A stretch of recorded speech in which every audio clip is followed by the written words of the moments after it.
नमस्कार दोस्तों, हमारे चैनल पढ़ाई पोर्टल पर आपका हार्दिक स्वागत है। दोस्तों आज हम पढ़ेंगे अक्षांश और देशांतर रेखाएं।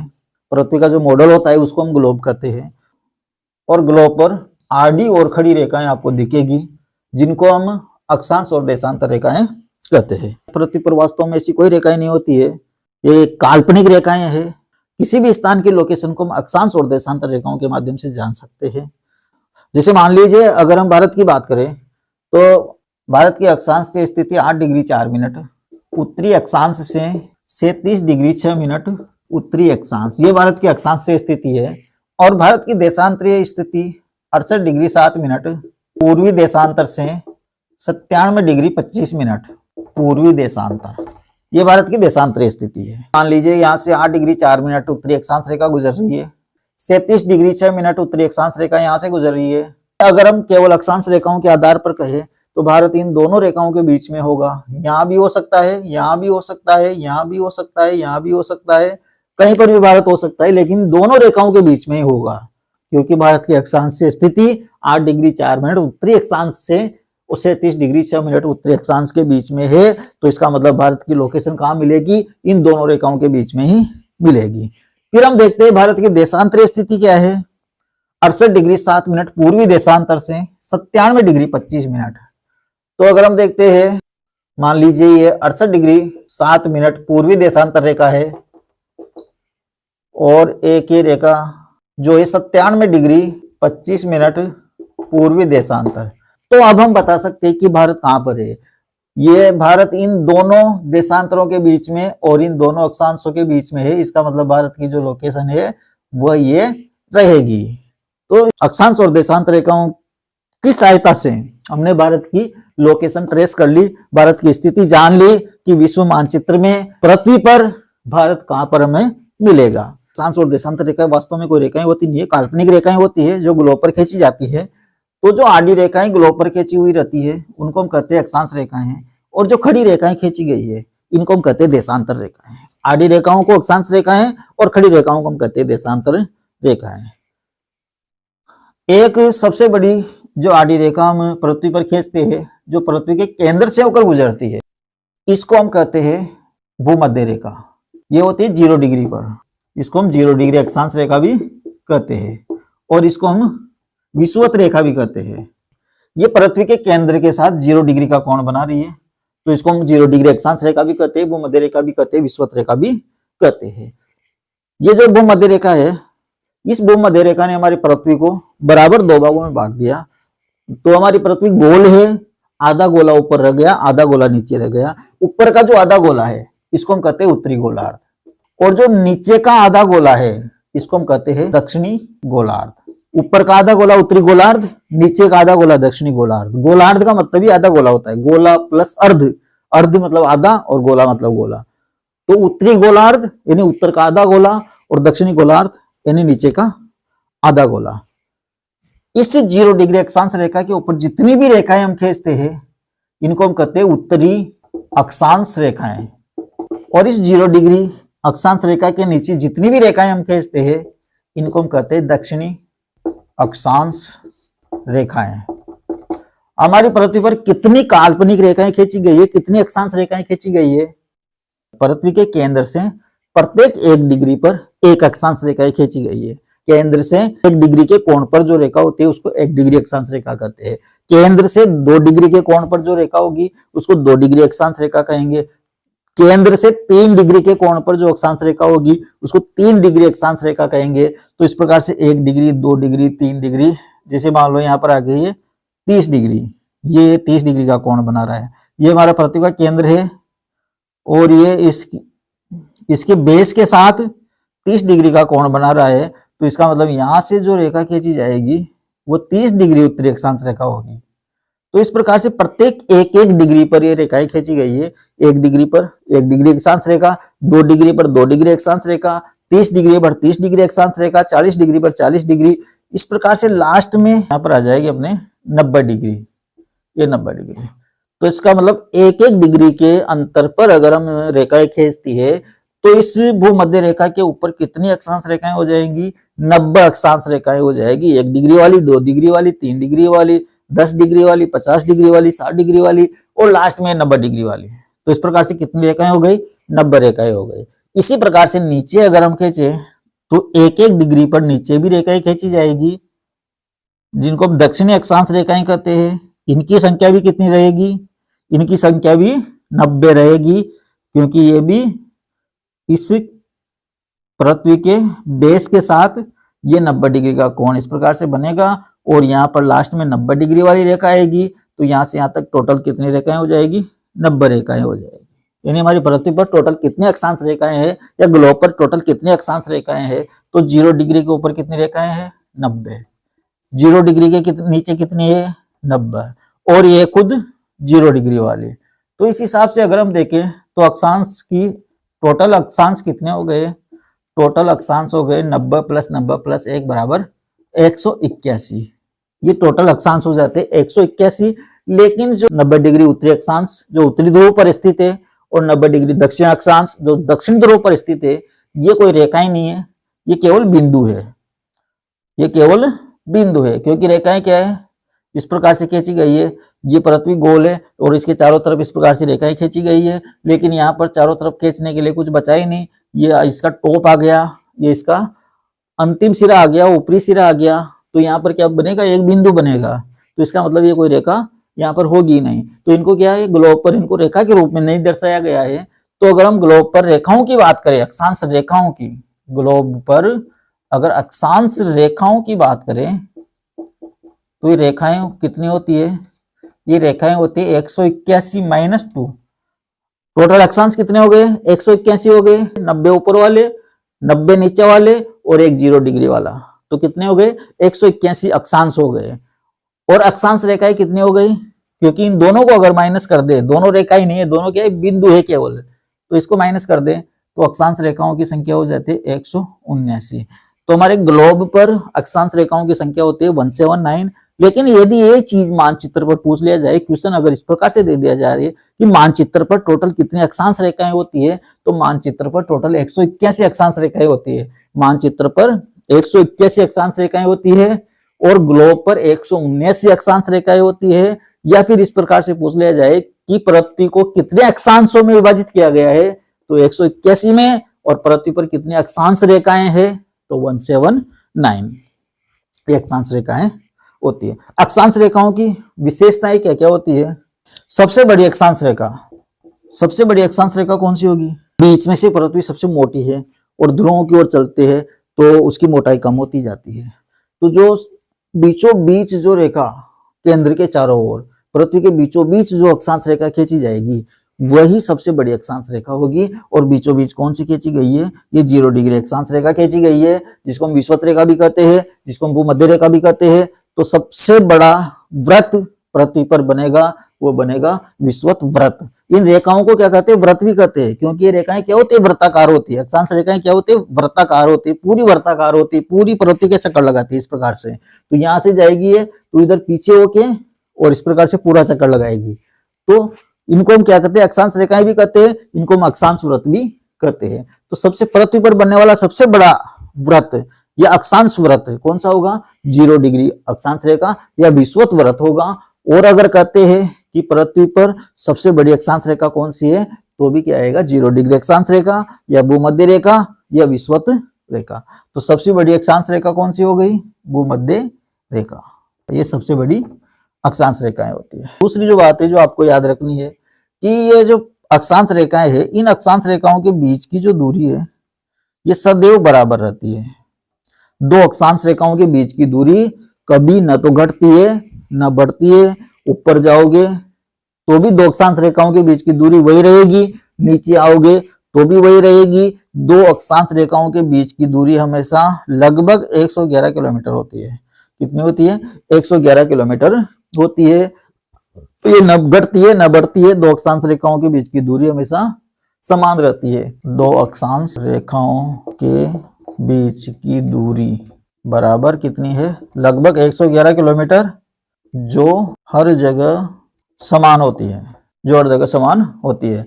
जितनी भी अक्षांश रेखा है ये भूमध्य रेखा के समानांतर होती है। समानांतर होने के कारण जिनकी इन दोनों रेखाओं के बीच की यहाँ की दूरी यहाँ की दूरी और यहाँ की दूरी ये भी बराबर रहेगी, और साथ ही इन दोनों रेखाओं के बीच में दूरी, इन दोनों रेखाओं के बीच में दूरी, इन दोनों रेखाओं के बीच में दूरी, यानी प्रत्येक दो अक्षांश रेखाओं के बीच की दूरी सदैव बराबर रहेगी। कितनी रहेगी? 111 किलोमीटर रहेगी। तो दूसरी चीज आपको याद। तीसरा फैक्ट है जो आपको याद रखना है, जैसे जैसे हम भूमध्य रेखा से ऊपर जाते हैं या जैसे जैसे भूमध्य रेखा से नीचे आते हैं, ऐसे ऐसे अक्षांश रेखाओं की जो लंबाई है, दूरी तो वही रहेगी लेकिन अक्षांश रेखाओं की जो लंबाई है वो कम होती जाती है, घटती जाती है। तो ये भी चीज आपको ध्यान रखनी है। जैसे जैसे हम उत्तर की ओर जाएंगे या फिर जैसे जैसे हम दक्षिण की ओर जाएंगे, यानी उत्तरी ध्रुव की ओर जाओ या दक्षिण ध्रुव की ओर जाओ, अक्षांश रेखाओं की जो लंबाई है वो घटती जाएगी।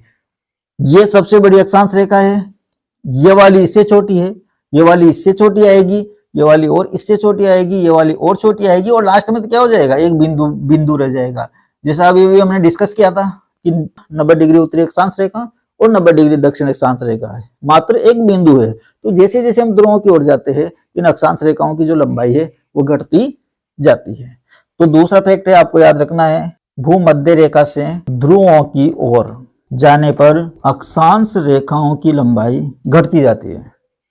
तो दूसरा फैक्ट आपको याद रखना है, भूमध्य रेखा से ध्रुवों की ओर जाने पर अक्षांश रेखाओं की जो लंबाई है वो घटती जाती है।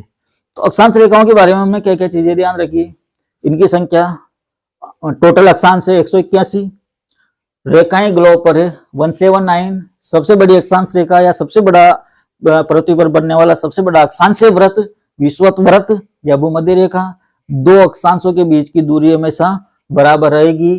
कितनी रहेगी? 111 किलोमीटर रहेगी, लगभग 111 किलोमीटर रहेगी, और हर जगह वही सेम रहेगी।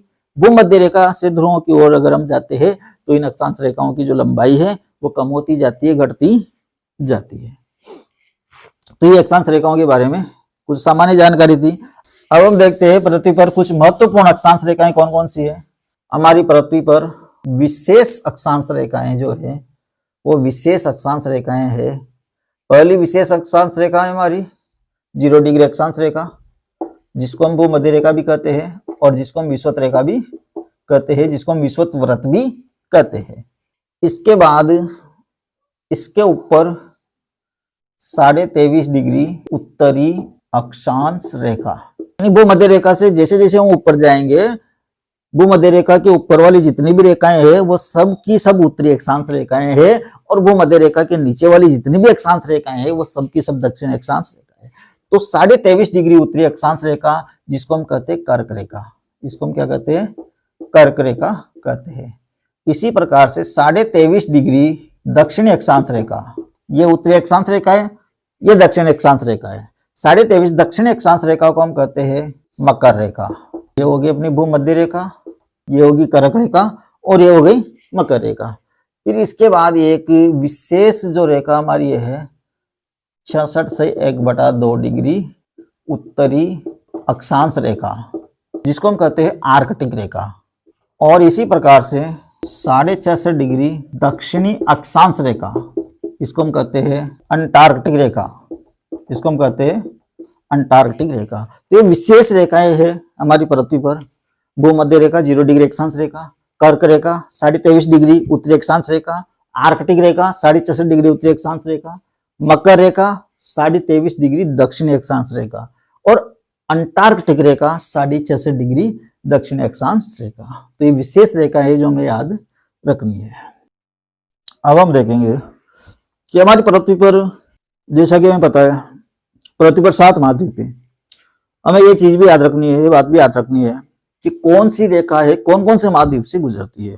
तो इसको समझना बहुत जरूरी है। जो हमारी विशेष रेखाएं है, इन विशेष रेखाओं में से कौन कौन सी रेखा है कौन कौन से महाद्वीप से होकर गुजरती है, इससे हमें समझना जरूरी है। तो यहाँ से हमने भूमध्य रेखा के ऊपर है कर्क रेखा, और कर्क रेखा के ऊपर है आर्कटिक रेखा, इधर है मकर रेखा, और यह अंटार्कटिक रेखा। हमें देखना यह है कि कौन से महाद्वीप से कौन कौन सी रेखाएं गुजरती है, ये चीज हमें देखना है। तो हमें पता है कि पृथ्वी पर 7 महाद्वीप है। 7 महाद्वीप में एक महाद्वीप जो है वह है अंटार्कटिका महाद्वीप। 7 महाद्वीपों में एक महाद्वीप है अंटार्कटिका महाद्वीप। अंटार्कटिका महाद्वीप जो हमेशा बर्फ से ढका हुआ रहता है और यहाँ पर कोई देश नहीं है। ये एक ऐसा महाद्वीप है जहां पर कोई देश नहीं है और इससे गुजरने वाली रेखा है हमारी 66.5 डिग्री दक्षिण अक्षांश रेखा, जिसको हम कहते हैं अंटार्कटिक रेखा। तो अंटार्कटिका महाद्वीप से केवल एक रेखा गुजरती है, अंटार्कटिक रेखा। और दूसरी चीज हमें याद रखनी है कि अंटार्कटिक रेखा एकमात्र ऐसी रेखा है, अंटार्कटिका हमारी जो विशेष रेखाएं हैं, इन विशेष रेखाओं में से अंटार्कटिक रेखा एकमात्र ऐसी रेखा है जिस पर कोई देश बसा हुआ नहीं है।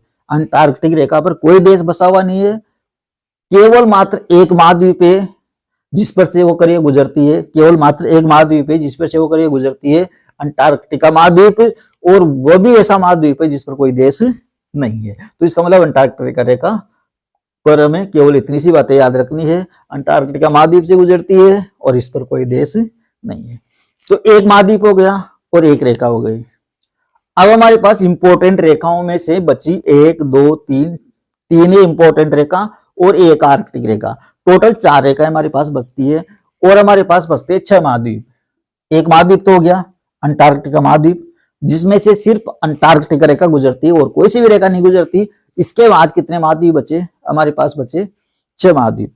6 महाद्वीपों में से 3 महाद्वीप ऊपर वाले और 3 महाद्वीप नीचे वाले, ऐसे इनको याद रखना है आपको। 3 महाद्वीप ऊपर वाले कौन कौन से हैं? एक है उत्तरी अमेरिका, फिर दूसरा है यूरोप और तीसरा है एशिया। ये ऊपर वाले 3 महाद्वीप हो गए। इन ऊपर वाले 3 महाद्वीपों से कौन कौन सी रेखाएं गुजरती है?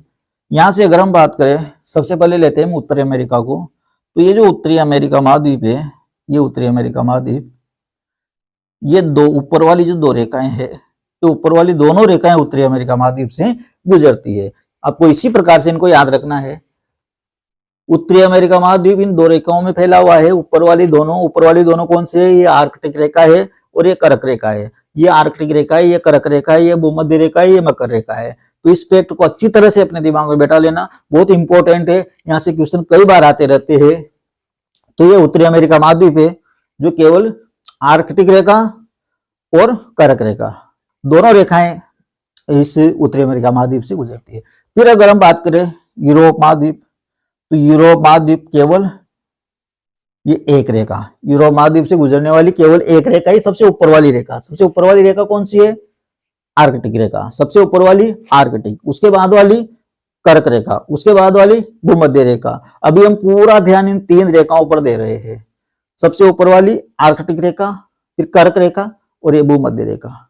उत्तरी अमेरिका महाद्वीप 2 रेखाएं, कौन कौन सी? आर्कटिक रेखा और कर्क रेखा। यूरोप महाद्वीप केवल आर्कटिक रेखा। और तीसरा एशिया महाद्वीप। तो एशिया महाद्वीप जो है वह इन तीनों रेखाएं, ये तीनों रेखाएं एशिया महाद्वीप से होकर गुजरती है। तो ये डायग्राम अपने दिमाग में बैठा लेना। फर्स्ट उत्तरी अमेरिका महाद्वीप है, कितनी रेखाएं गुजरती है? ऊपर वाली 2 रेखाएं। ऊपर वाली 2 कौन सी? आर्कटिक और कर्क रेखा। फिर यूरोप छोटा सा महाद्वीप है, छोटा सा है इसका मतलब एक ही गुजरती है। कौन सी? सबसे ऊपर वाली। सबसे ऊपर वाली कौन सी है? आर्कटिक रेखा। एशिया महाद्वीप 3 गुजरती है।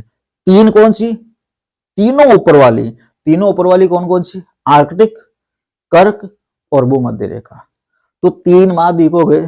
3 महाद्वीपों का हमें पता लग गया कि उत्तरी अमेरिका जो महाद्वीप है वहां से आर्कटिक रेखा भी गुजरती है और कर्क रेखा भी गुजरती है। यूरोप महाद्वीप है, इसमें से केवल आर्कटिक रेखा गुजरती है। और एशिया महाद्वीप है, यहाँ से तीनों रेखाएं गुजरती है। एक तो आर्कटिक रेखा, तीनों ऊपर वाली, आर्कटिक रेखा, कर्क रेखा और भूमध्य रेखा। तीनों महाद्वीप ऊपर वाले हो गए। फिर उसके बाद लेते हैं हम नीचे वाले। उत्तरी अमेरिका के नीचे दक्षिणी अमेरिका है, उत्तरी अमेरिका के नीचे दक्षिणी अमेरिका है। अब उत्तरी अमेरिका हमारे पास टोटल 4 ही महत्वपूर्ण रेखाएं बची है, ये 4 ही। इसको तो छोड़ दो क्योंकि ये तो अंटार्कटिका महाद्वीप से ही गुजरती है और किसी से भी नहीं गुजरती।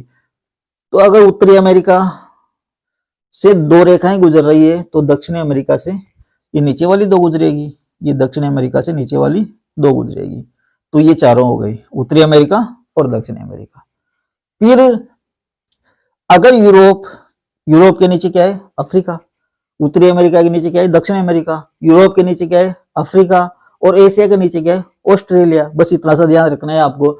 अगर यूरोप से एक ही रेखा गुजरती है तो यूरोप के नीचे जो अफ्रीका है वहां से कितनी गुजरेगी? ये तीनों गुजरेगी। तो अफ्रीका से 3 रेखाएं गुजरती है, तीनों इंपॉर्टेंट रेखाएं गुजरती है। ये कर्क रेखा ऊपर की छोड़ के, क्योंकि ऊपर वाली से तो कौन गुजर रही है, आर्कटिक रेखा गुजर रही है। ऊपर तो क्या आ गया, यूरोप आ गया।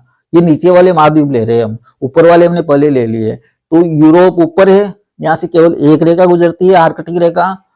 और जो इसके नीचे है अफ्रीका, तो बाकी जो बची वो किससे गुजरेगी, अफ्रीका से गुजरेगी। कौन कौन सी है, ये कर्क रेखा, ये भूमध्य रेखा और ये मकर रेखा। तो ये फिर लास्ट में क्या बचा अपना, ऑस्ट्रेलिया महाद्वीप बचा। किसके नीचे है, एशिया के नीचे है। एशिया 3 रेखाओं में फैला हुआ है, तो अब क्या बची, सिंगल बची अपने मकर रेखा। तो ऑस्ट्रेलिया महाद्वीप से भी केवल एक रेखा गुजरती है। कौन सी गुजरती है, ये गुजरती है अपनी मकर रेखा। तो मैं क्या क्या चीजें ध्यान रखी, महाद्वीप वाइज अगर हम देखें तो नंबर 1 उत्तरी अमेरिका। उत्तरी अमेरिका से कौन कौन सी रेखाएं, कितनी रेखाएं गुजरती है, 2 रेखाएं गुजरती है। दोनों ऊपर वाली कौन कौन सी, आर्कटिक रेखा पहली, और दूसरी आर्कटिक रेखा के नीचे क्या आती है, कर्क रेखा। ये कर्क रेखा उत्तरी अमेरिका हो गया। फिर साथ के साथ हम नीचे वाला भी ले सकते हैं, ऊपर नीचे इस प्रकार से ले सकते हैं आराम से। उत्तरी अमेरिका के नीचे कौन सा महाद्वीप आता है, ये आता है अपना दक्षिणी अमेरिका। दक्षिणी अमेरिका। अगर उत्तरी अमेरिका, क्योंकि 4 ही रेखाएं हमें लेनी है, ये जो 5वीं रेखा है ये तो अंटार्कटिका महाद्वीप में फिक्स हो गई। अब कितनी बची हमारे पास, 4 ही रेखाएं बची। तो ऊपर की 2 से, उत्तरी अमेरिका से ऊपर की 2 गुजर गई, दक्षिणी अमेरिका से नीचे की 2 गुजरेगी। नीचे की 2 कौन कौन सी है, नीचे की 2 है, एक तो भूमध्य रेखा और एक मकर रेखा। तो एक है भूमध्य रेखा और दूसरी है मकर रेखा। तो ये हो गया उत्तरी अमेरिका और दक्षिणी अमेरिका। फिर यहां चलते हैं यूरोप, तीसरा यूरोप। यूरोप ऊपर वाले में सबसे छोटा, ऊपर वाले में सबसे छोटा, जहां से केवल एक रेखा गुजरेगी। सबसे उत्तरी कौन सी, आर्कटिक रेखा। फिर यूरोप के नीचे क्या है, यूरोप के नीचे है अफ्रीका। अगर यूरोप से एक ही गुजरी है तो अफ्रीका से कितनी गुजरेगी, 3 गुजरेगी। कौन कौन सी गुजरेगी, पहली कर्क रेखा, दूसरी भूमध्य रेखा, तीसरी मकर रेखा। तो अफ्रीका महाद्वीप से तीनों इंपॉर्टेंट रेखाएं गुजरती है, कर्क रेखा, भूमध्य रेखा और मकर रेखा। तो ये हो गया यूरोप, और यूरोप के नीचे अफ्रीका। फिर तीसरे नंबर पर एशिया, ये यहां पर 5वें नंबर पर जाता है एशिया। एशिया कितनी रेखाएं गुजरती है, 3। कौन सी, ऊपर वाली। ऊपर वाली 3 कौन सी है, नंबर 1 आर्कटिक रेखा, नंबर 2 आर्कटिक के नीचे कर्क रेखा, नंबर 3 कर्क के नीचे भूमध्य रेखा। तो ये एशिया से 3 रेखाएं गुजरती है। एशिया के नीचे कौन सा महाद्वीप है, ऑस्ट्रेलिया। और ऑस्ट्रेलिया महाद्वीप से गुजरती है केवल एक रेखा, कौन सी, केवल मकर रेखा। तो ये सबसे छोटा ऑस्ट्रेलिया, जहां से केवल एक गुजरती है। ये सबसे छोटा यूरोप, जहां से केवल एक गुजरती है। तो इस प्रकार से ये फैक्ट आपको याद रखने हैं। इनको हम दूसरे तरीके से भी याद रखेंगे। दूसरे तरीके से कैसे, जैसे हमने यहाँ पर महाद्वीप वाइज लिया है, अब हम रेखा वाइज लेंगे। रेखा वाइज कैसे लेंगे, वो पूछ सकता है हमसे कि आर्कटिक रेखा निम्न में से कौन से महाद्वीप से होकर नहीं गुजरती है, या निम्न में से कौन से महाद्वीप से गुजरती है। पहली आर्कटिक रेखा कौन कौन से महाद्वीप से गुजरती है, तो देखो आर्कटिक रेखा है, आर्कटिक रेखा 3 महाद्वीपों से गुजरती है। फिर इसके बाद हम चलते हैं आर्कटिक के बाद कर्क रेखा, ये भी 3 महाद्वीपों से गुजरती है। भूमध्य रेखा, ये भी 3 महाद्वीपों से गुजरती है। मकर रेखा, ये भी 3 महाद्वीपों से गुजरती है। इसी से हमें पता लग जाएगा। आर्कटिक रेखा 3 महाद्वीपों से गुजर रही है, कौन कौन से, ये उत्तरी अमेरिका महाद्वीप, ये यूरोप और ये एशिया। तो आर्कटिक रेखा कितने से गुजर रही है, 3 से। कर्क रेखा ये भी 3 से गुजर रही है, कौन कौन से, ये उत्तरी अमेरिका से गुजर रही है, फिर ये अफ्रीका से गुजर रही है, और फिर ये एशिया से गुजर रही है। भूमध्य रेखा ये भी 3 महाद्वीपों से गुजर रही है, ये दक्षिण अमेरिका से, फिर ये अफ्रीका से, और फिर ये एशिया से। मकर रेखा भी 3 महाद्वीपों से गुजर रही है, ये दक्षिण अमेरिका से, ये अफ्रीका से, और ये ऑस्ट्रेलिया से। और जो 5वीं है हमें पहले ही पता है 5वीं जो अंटार्कटिका रेखा है वो केवल अंटार्कटिका महाद्वीप से गुजरती है, तो इसको तो हमें ऐसे अलग से सेपरेट याद रख लेना है। अब हम रेखा वाइज चलते हैं। आर्कटिक रेखा कौन कौन से महाद्वीप से गुजरती है? नंबर 1 उत्तरी America, number 2 Europe, number 3 Asia. फिर कर्क रेखा कौन कौन से महाद्वीप से गुजरती है? ये भी 3 से गुजरती है। नंबर 1 कर्क रेखा की अगर हम बात करें तो ये कर्क रेखा हमारी आ गई, यहीं से चलेंगे, इधर से चलना है आपको। कर्क रेखा उत्तरी अमेरिका से गुजरती है। नंबर 2 अब यूरोप से नहीं गुजरती, क्योंकि यूरोप से तो एक ही गुजरती थी, तो इसका मतलब यूरोप के नीचे क्या आ जाता है? अफ्रीका, तो अफ्रीका।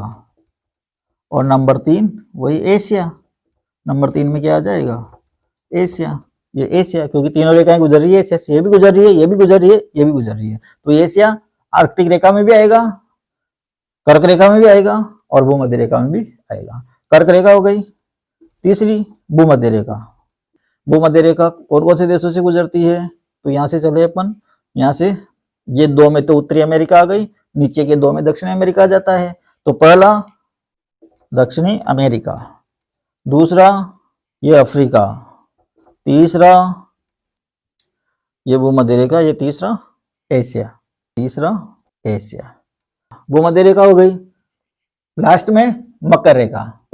मकर रेखा ये पहला दक्षिणी अमेरिका, दूसरा ये दूसरा अफ्रीका, तीसरा ये तीसरा ऑस्ट्रेलिया।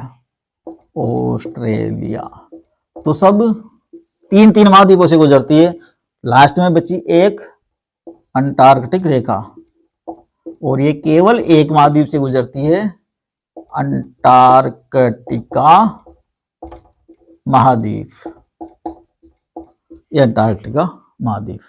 तो इस प्रकार से आपको 2 तरह से याद रखना है। जैसे पहला महाद्वीप वाइज याद रखना है कि उत्तरी अमेरिका महाद्वीप से कौन कौन सी रेखा गुजरती है, दक्षिण अमेरिका महाद्वीप से कौन कौन सी रेखा गुजरती है, तो महाद्वीप वाइज याद रखना है और रेखा वाइज याद रखना है। रेखा वाइज आर्कटिक रेखा कौन कौन से महाद्वीप से गुजरती है, कर्क रेखा कौन कौन से महाद्वीप से गुजरती है, तो रेखा वाइज भी याद रखना है हमें और महाद्वीप वाइज भी हमें याद रखना है। तो आपको समझ में आ गया होगा। अभी तो हमने महाद्वीपों की बात की है। अगर हम देशों की बात करें तो कौन सी रेखा कौन कौन से देशों से होकर गुजरती है, तो दोस्तों कौन सी रेखा कौन कौन से देशों से गुजरती है, इसके लिए हम नेक्स्ट वीडियो में डिस्कस करेंगे। साथ ही हम अभी देशांतर रेखाओं के बारे में डिस्कस करेंगे। तो अगर आपको और इसके बारे में और डिटेल से जानना है तो हमारे चैनल को सब्सक्राइब कीजिए, बेल आइकन को दबाइए, ताकि आने वाले वीडियो का नोटिफिकेशन आपको समय पर मिल सके। मिलते हैं नेक्स्ट वीडियो में, तब तक के लिए जय हिंद।